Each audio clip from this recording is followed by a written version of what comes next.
You thought they'd appreciate your restraint, that your silence would speak volumes. You hoped that if you stayed patient, stayed composed, and gave them the grace to self-correct, they'd return that with respect. But they didn't. They saw your decency as a weakness. Your forbearance became their permission. And every time you chose not to retaliate, they mistook it for inability rather than choice. So when they finally stepped over the line, you did nothing. Because you'd been taught that true strength lies in enduring, that rising above meant taking the hit without flinching. But time proved otherwise. You didn't rise, you sank deeper into disappointment. And they didn't stop. They just got bolder. Because the truth is, kindness, real, honest kindness, only works on people who value it. To the rest, it's just an opening, a loophole in your armor, something to be exploited until you finally learn what the sharpest minds throughout history have understood. There is a boundary where kindness becomes liability. There's a point where being good-hearted invites destruction, and beyond that point, softness isn't noble, it's dangerous. So what do you do when your gentleness is mistaken for vulnerability? You evolve. Not with rage, not with bitterness, but with clarity. You shift from offering understanding to enforcing consequence. You stop explaining your boundaries and start showing what happens when they're breached.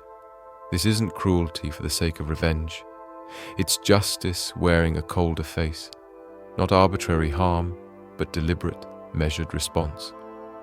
Because when every peaceful approach has failed, when every second chance has been burned, retaliation isn't impulsive, it's rational. It's the necessary correction to prevent greater pain.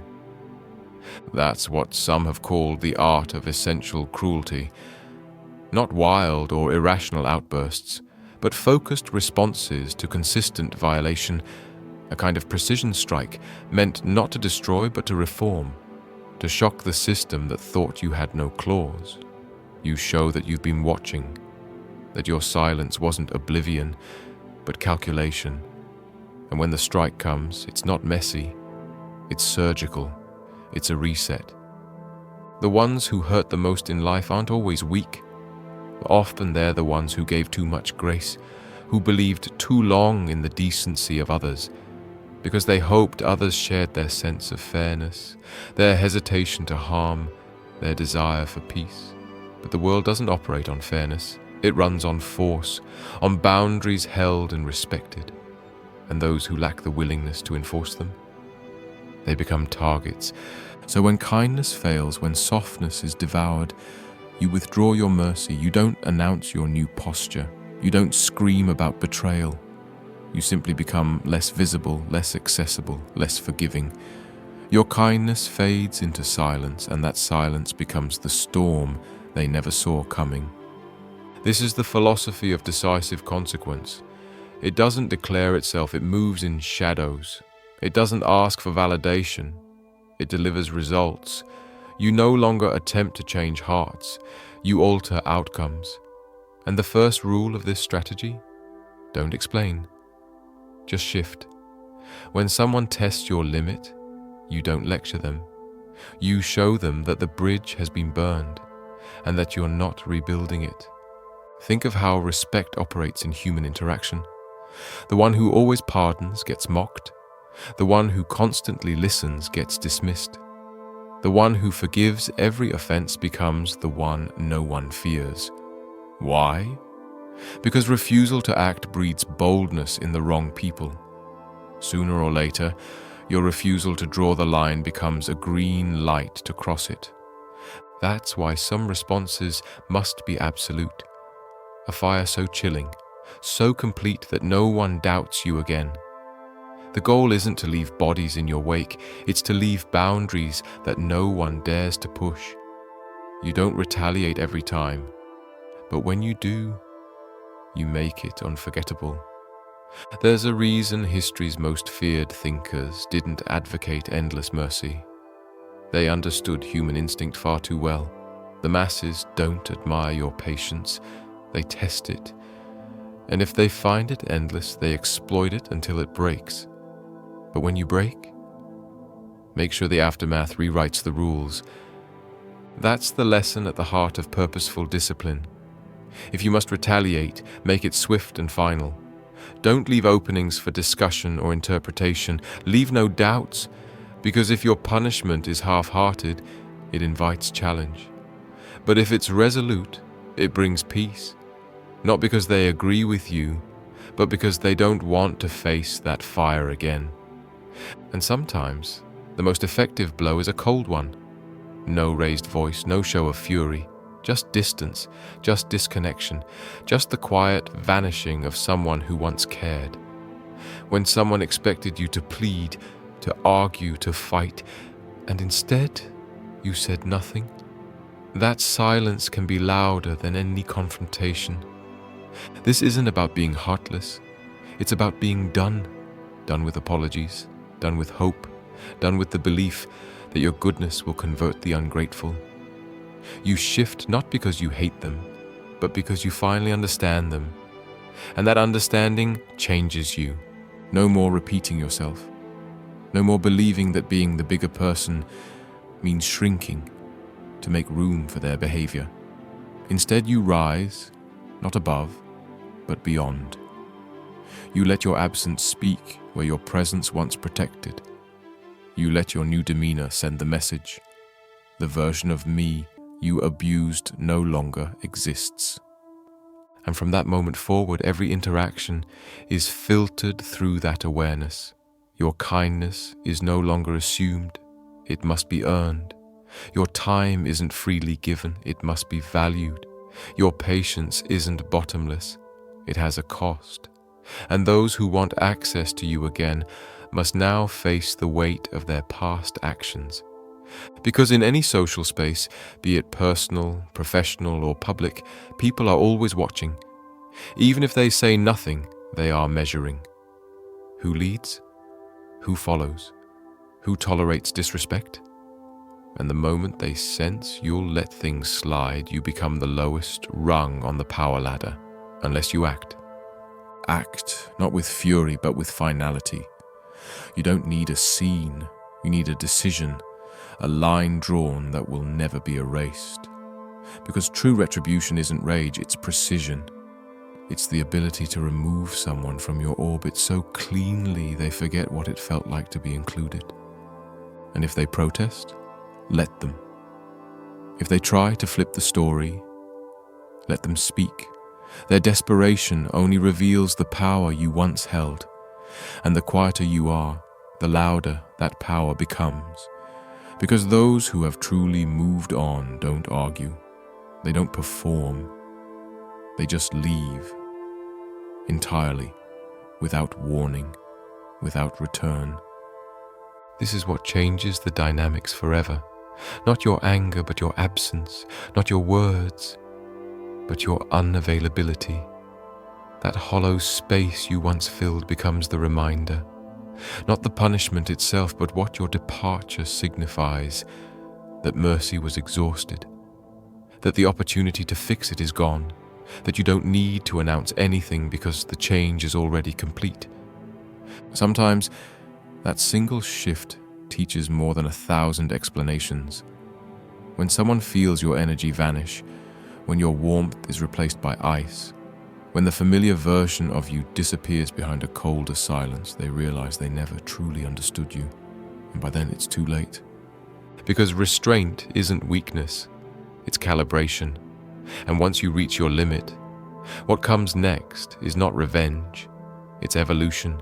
You don't retaliate out of emotion, you correct the imbalance, you restore your peace, and sometimes that peace comes at the price of someone else's comfort. That's what makes the lesson stick. Not yelling, not arguing, but the unmistakable shift in how you engage. Your expressions dull, your responses shrink.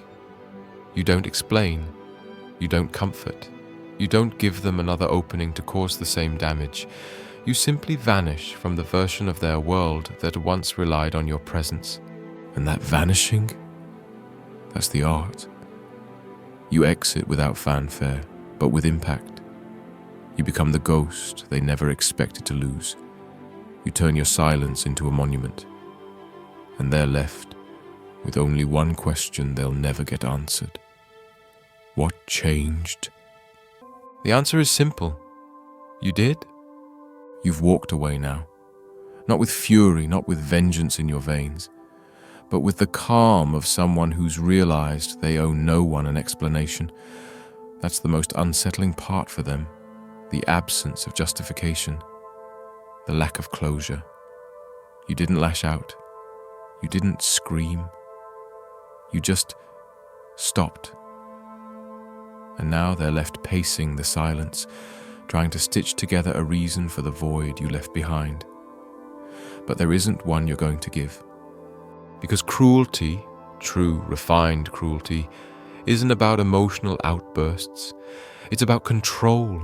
It's about clarity. It's about choosing stillness over spectacle. You didn't act out of hate. You acted out of finality. There was no grand betrayal. There was erosion, a slow chipping away at your patience, 1,000 cuts they never thought you'd feel. But you did. You felt everyone. And now in their place you've planted silence so profound it echoes. You don't owe them a script. You don't owe them a reason. The punishment wasn't their pain. It was their confusion. The haunting realization that they misread you all along. That beneath your patience was precision. That beneath your warmth was steel. And when they finally gather the nerve to ask, "Is everything okay?" you meet them with the quietest devastation. "Yeah, I'm good. That's all. No drama, no detail. Just a closed door they'll never pry open again." Because this isn't about hurting them. It's about protecting yourself. You've learned something they haven't. That kindness without limits is an invitation to be used. That forgiveness, when given endlessly, stops being noble and starts becoming self-neglect. And now your silence isn't just distance, it's armor. It's proof that you've stopped hoping they'll change and started becoming someone they no longer recognize. They expected you to yell. They expected a storm. What they didn't expect was the freeze, the way your eyes no longer linger, the way your tone no longer carries softness, the way your presence no longer wraps around them like it used to. You've become unfamiliar, and that terrifies them more than any fight ever could, because now they're no longer dealing with someone who wants to be understood. They're standing before someone who no longer cares to be. Your indifference is their reckoning and their memory of you. The version that laughed freely, that gave endlessly, that listened patiently, is all they have left. That's what cruelty, used correctly, really is. It's not a weapon. It's a mirror. It forces them to face the version of themselves they were when they had you. And it forces them to sit with that truth in your absence. You didn't take anything away from them. You just stopped giving, and that difference is everything. They thought the consequence would be anger, but what they got was disconnection. What they got was detachment. What they got was a new version of you, one that no longer accommodates, no longer bends, no longer bleeds for people who never earned your softness in the first place. You've entered a new stage now, one where peace isn't something you beg for. It's something you guard, and you guard it with distance, with boundaries, with the kind of quiet they can't interpret. They'll talk, they'll speculate, they'll say you changed, and they're right. You did, but not out of bitterness, out of necessity, because at some point kindness becomes dangerous. At some point, turning the other cheek just makes it easier for them to hit you again. And now you know better. You've stopped waiting for apologies that never come. You've stopped trying to explain yourself to people committed to misunderstanding you. You've stopped letting your good nature be the leash they pull on when it suits them. And in that stillness, you found something rare. Power. Not the loud, flashy kind, but the quiet power that radiates from someone who finally understands their worth. Someone who knows that walking away isn't weakness, it's wisdom. That the most devastating act isn't destruction, it's departure. They don't understand how you could just disappear, how you could cut off access so completely. But that's because they never realized how many chances they burned while you stayed. They never realized how much of yourself you gave just for the sake of peace. And now, there's no peace left to protect. Only the you that emerged from the fire they started. This is what makes cruelty effective, not its volume, but its permanence, not its pain, but its clarity. When you stopped reacting, you became something they can't manipulate.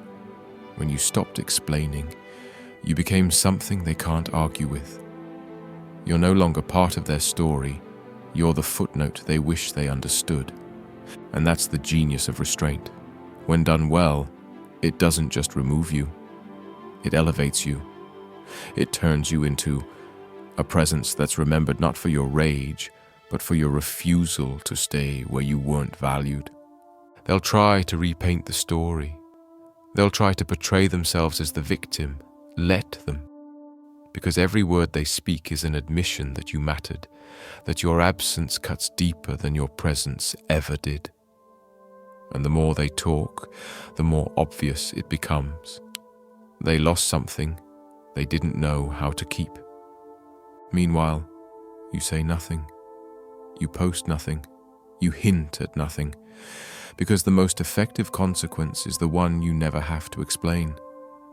The most haunting silence is the one that isn't meant to punish, but to remind. Remind them that you were always a choice, that your presence was never guaranteed, that you weren't loyal by obligation, you were loyal by decision. And once that decision is revoked, there's no coming back.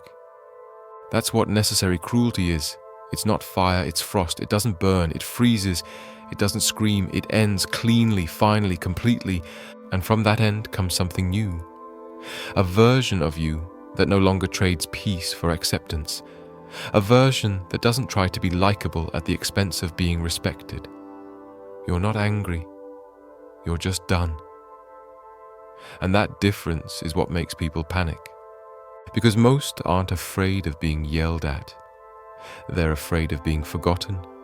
They're afraid of being locked out of a heart they once had free access to. And when they realize they've been locked out for good, that they're now on the outside of the warmth they once took for granted, that's when the lesson lands. They won't say it aloud, but they'll feel it in every room you're no longer in. They'll feel it when no one laughs quite the same, when no one listens with the same patience, when no one shows up with the same loyalty. Because people remember how you made them feel. And when that feeling disappears, the emptiness is deafening.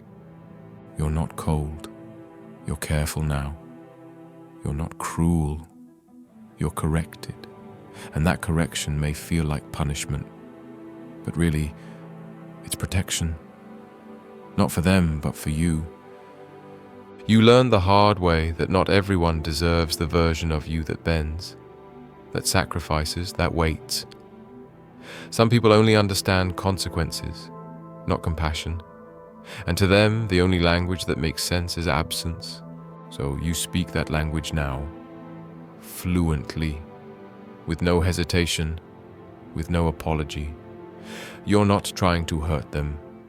You're just done hurting yourself to accommodate them.